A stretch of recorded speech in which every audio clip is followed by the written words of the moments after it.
مسلم سائنسدانوں کا جو حشر مسلم حکمرانوں کے ہاتھوں ہوا وہ نہیں بتایا جاتا۔ بڑے فخر سے کہا جاتا ہے کہ وہ ہمارے مسلم سائنسدان تھے، اگرچہ علم کا کوئی مذہب نہیں ہوتا۔ دنیا کے 6 بڑے مسلم سائنسدانوں کا مختصر احوال پیش خدمت ہے۔ یعقوب الکندی فلسفے، طبیعیات، ریاضی، طب، موسیقی، کیمیا اور فلکیات کا ماہر تھا۔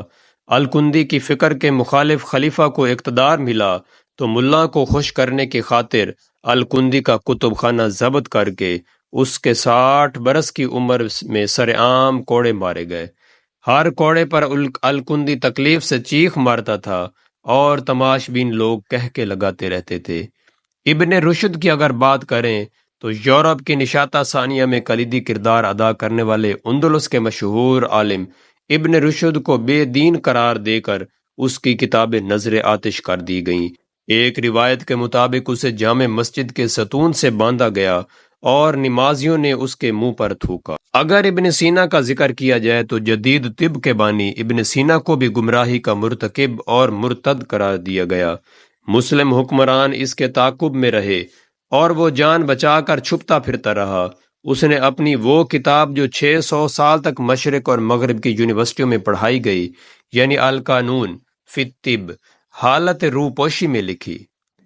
زکریا الرازی کی اگر بات کریں تو عظیم فلسفی، کیمیا دان، ماہر فلکیات اور طبیب زکریا الرازی کو جھوٹا، ملحد اور کافر قرار دیا گیا۔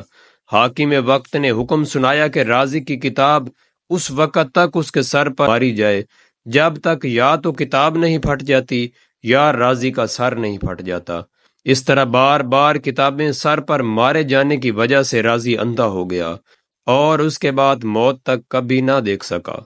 جابر بن حیان، جسے اہل مغرب جدید کیمیا کا بابا کہتے ہیں، جس نے کیمیا، طب، فلسفہ اور فلکیات پر کام کیا، جس کی کتاب الکیمیا اور کتاب السابعین صرف مغرب کی لائبریریوں میں ملتی ہے، جابر بن حیان سے انتقامی سلوک برتا گیا۔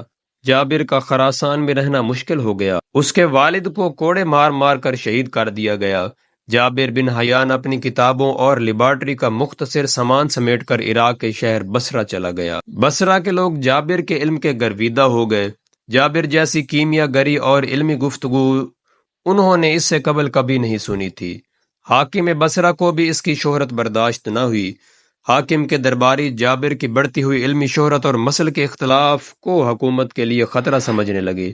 ایک دن جابر کو گرفتار کر کے قاضی بصرہ کے سامنے پیش کیا گیا۔ قاضی نے حاکم کی ایما پر جابر کو سزائے موت سنا دی۔ جابر بن حیان، جسے دنیا آج بابائے کیمیا، فادر آف کیمسٹری کہتی ہے، اس کی کیمیا گری، علم اور سائنسی ایجادات کو اس کے ہم مذہبوں نے جادوگری، جھوٹ اور کفر قرار دے کر اسے بہت بڑی بے دردی کے ساتھ شہید کر دیا۔